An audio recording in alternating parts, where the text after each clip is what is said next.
ዛሬ በ2017 የወጣው ዘ ዎል የተሰኘው ፊልም እተርክላችኋለሁ። ፊልሙ የሚጀምረው በ2007 አካባቢ ፕሬዝዳንት ቡሽ በአሜሪካና በኢራቅ መካከል የነበረው ጦርነት ማብቃቱን ካወጁ በኋላ ነው። ታሪኩን እስከ መጨረሻ ተከታተሉ። እንዲህም አይነት ሰው አለ ወይ ብላችሁ መገረማችሁ አይቀርም። ጦርነቱ ቢያበቃም የአሜሪካ ወታደር ሳጅን ማቴዎስ እና ሳጅን አይዛክ በኢራቅ በረሃማ ቦታ ወደሚገኝ የቧንቧ መስመር ግንባታ ተልከዋል። እዚያ የተላኩበት ምክንያት ደግሞ በቦታው የሚሰሩትን አሜሪካውያንን ሁሉ እየገደለ ያለ አንድ ስናይፐር ለመግደል ነበረ። ከዚያም ሁለቱ ከድንጋይ ክምር ጀርባ ተደብቀው የጠላትን ቦታ ለማወቅ ሲሞክሩ ይታያሉ። በበረሃው ንዳድ ውስጥ ሁለቱ ተፈላጊውን ስናይፐር ለማግኘት ሲሞክሩ ከ20 ሰዓታት በላይ አሳልፈዋል።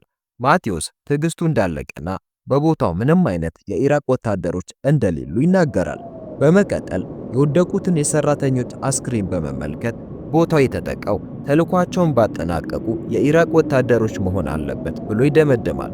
ይህን ሲሰማ አይዛክ ማቴዎስን ለማረጋጋት ይሞክራል። አንድ አልሞ ተኳሽ ከዚህ ጀርባ እንዳለ ይነግረዋል። ማቴዎስ ግን ይህንን አስተያየት ውድቅ ያደርገዋል። ምክንያቱም በአጭር ጊዜ ውስጥ ሁሉንም ሰራተኞች ለመግደል የሚችል ኢራቃዊ ተኳሽ ሊኖር አይችልም ብሎ ያስባል። በሚቀጥለው ትዕይንት የማቴዎስ ትዕግስት ሙሉ በሙሉ አልቆ ዞር ዞር ብሎ ለማየት ከተደበቀበት ቦታ ወጥቶ ንብረቶቹን ይይዛል። ከዚህ በኋላ አይዛክ ከኋላ ሆኖ እንዲያይለት ነግሮት ወደ ግንባታ ቦታው መሄድ ይጀምራል። ማቴዎስ ቦታው ላይ ደርሶ የሟቾቹን አስክሬን አገኘ። ከአንድ የሞተ ወታደር ሬዲዮ አንስቶ ጉዞውን ቀጠለ። በሌላ በኩል የአይዛክ ቴሌስኮፕ ግልጽ ስላልሆነ ማቴዎስን ለመከታተል ይቸግረዋል። ይህንን ነገር ለማቴዎስ አሳወቀው። ነገር ግን ማቴዎስ ልታስገድለኝ ነው ብሎ ጨወበት። በኋላ ማቴዎስ አስክሬኖቹን ሲመረምር ሁሉም ጭንቅላታቸው ተመቶ መሞታቸውን ሲመለከት ለማመን ይከብደዋል። አሁን ግን መፍራት ጀመረና ለአይዛክ አሳወቀው። ይህንን ሲሰማ አይዛክ በተቻለው ፍጥነት ከቦታው እንዲወጣ አስጠነቀቀው። ማቴዎስ ግን መሃል ላይ ቆሞ የተኩስ አቅጣጫዎችን ለማወቅ ይሞክራል። አይዛክ ግን በሬዲዮ እንዲያፈገፍግ ይጮህበታል። ግን ደግሞ ጊዜው አርፍዷል።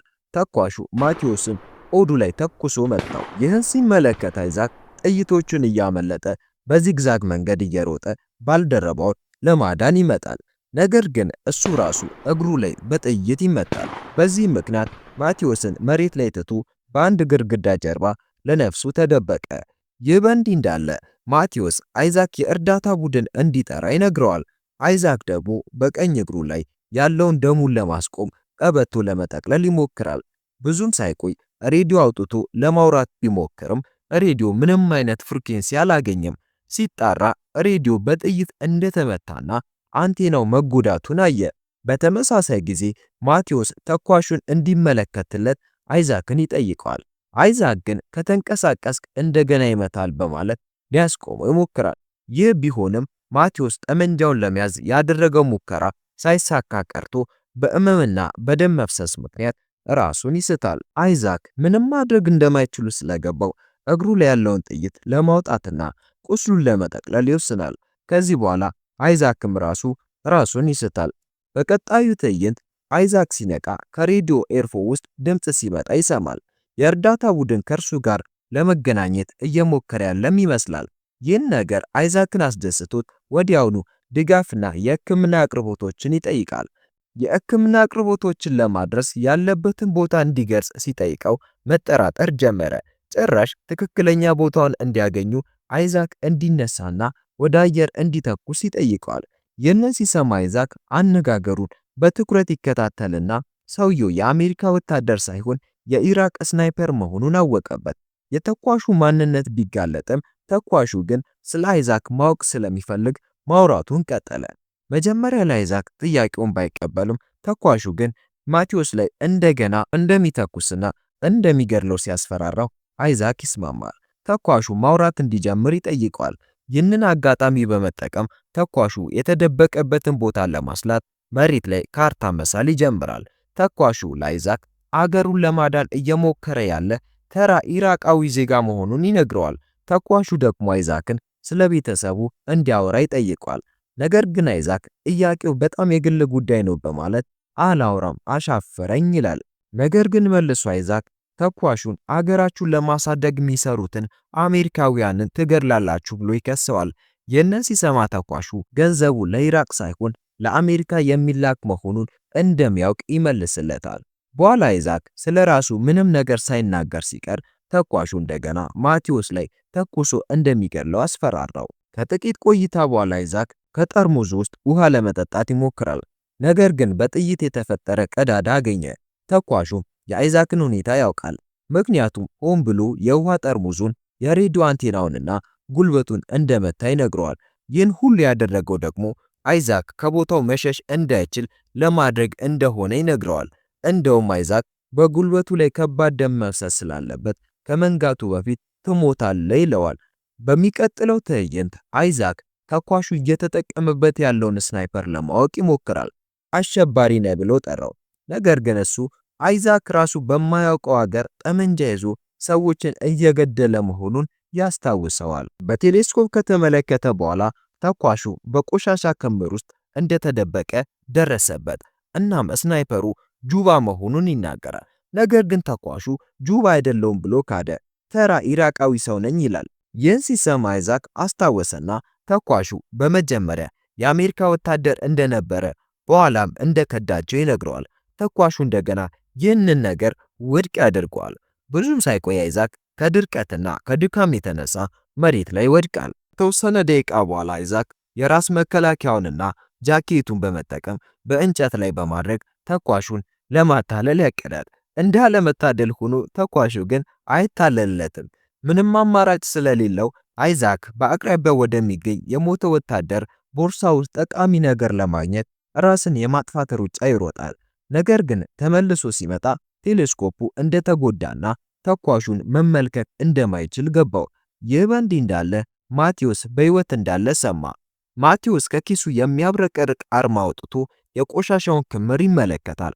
አይዛክ ተኳሹን ለማዘናጋት ሲሞክር ማቴዎስ ቀስ በቀስ ወደ ጠመንጃው ይንቀሳቀሳል። በተመሳሳይ ጊዜ ተኳሹ ቀደም ሲል በባግዳድ መምህር እንደነበረ ይገልጻል።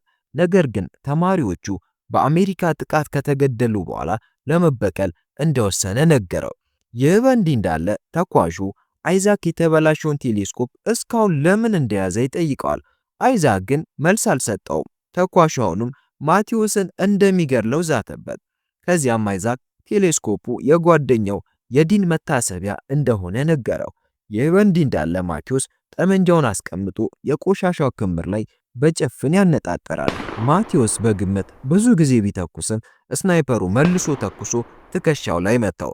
በዚህ ምክንያት አይዛክ ማቴዎስ ወደርሱ እንዲሳብ ይነግረዋል። እንዳለመታደል ሆኖ ማቴዎስ አይዛክን ከመድረሱ በፊት ጭንቅላቱ ላይ በጥይት ተመቶ በቅጽበት ተገደለ። ይህን ሲመለከት አይዛክ ወደ ቤቱ መመለስ ብቻ እንደሚፈልግ ተናገረ። ተኳሹም ይህን ከፈለገማ እንደማይተኩስበት ይነግረዋል።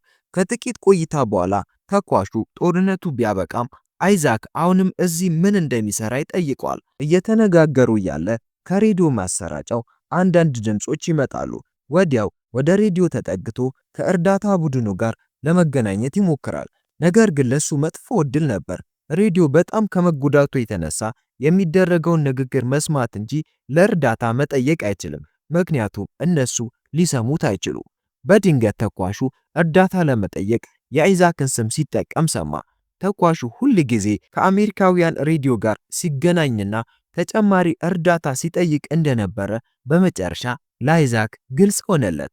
ንግግሩ ለማቋረጥ ሞከረ፣ ግን አልቻለም። በሚቀጥለው ትዕይንት ቁራ እግሩን ሲነክስ አይዛክ ነቃ።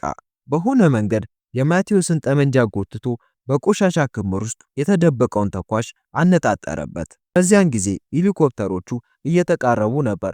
ይህንንም የተመለከተው አይዛክ ጊዜ ሳያጠፋ እሱ የተደበቀበትን ቦታ እንዲያገኙ በፊቱ ያለውን ግድግዳ ገፋ በማድረግ ደረመሰው።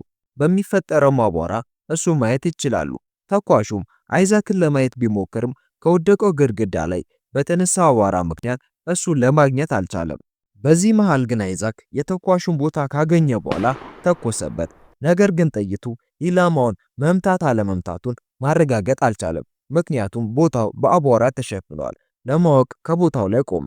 ነገር ግን በሚያስገርም ሁኔታ ተኳሹ መልሶ አልተኮሰበትም። ተኳሹን ካልመታውት መልሶ ይተኩስብኛል ብሎ ነበር ያሰበው። በዚህ ምክንያት ተኳሹ ወይ እንደቆሰለ ወይም እንደሞተ ያስባል። በዚህ መሃል ብዙም ሳይቆይ ሄሊኮፕተሮቹ ከኋላ ያርፋሉ እና ወታደሮቹ በስትሬቸር አድርገው ተሸክመውት ወደ ውስጥ ይወስዱታል። አይዛክ ግን ለወታደሮቹ ስለተደበቀው ተኳሽ ሊነግራቸው ቢሞክርም ከወታደሮቹ ጋር በአግባቡ ማውራት አልቻለም። ልክ አይዛክ እንደፈራው ሄሊኮፕተሩ ከተነሳ በኋላ ተኳሹ በድንገት ወታደሮቹን አንድ በአንድ መጥበስ ይጀምራል። አይዛክ ወታደሮቹን ስለተኳሹ ከማስጠንቀቁ በፊት አብራሪው በጥይት ተመቶ ሄሊኮፕተሩ ወድቆ በውስጡ ያሉት ሁሉም ተገደሉ። በመጨረሻው ትዕይንት ተኳሹ ለአሜሪካ ወታደሮች እርዳታ ቡድን ደውሎ ራሱን እንደ አሜሪካ ወታደር አስመስሎ ሌላ የእርዳታ ቡድን እንዲመጣ ይጠይቃል። ያው ፍላጎቱ የመጡትን ሁሉ መፍጀት ነበረ። ፊልሙን በዚህ ይጠናቀቃል። ብቻ ግን ኮመንት ላይ አስተያየታችሁን አስቀምጡልኝ። ላይክ እና ሰብስክራይብ በማድረግ ደግሞ በቀጣይ ፊልም ነገ እንገናኝ።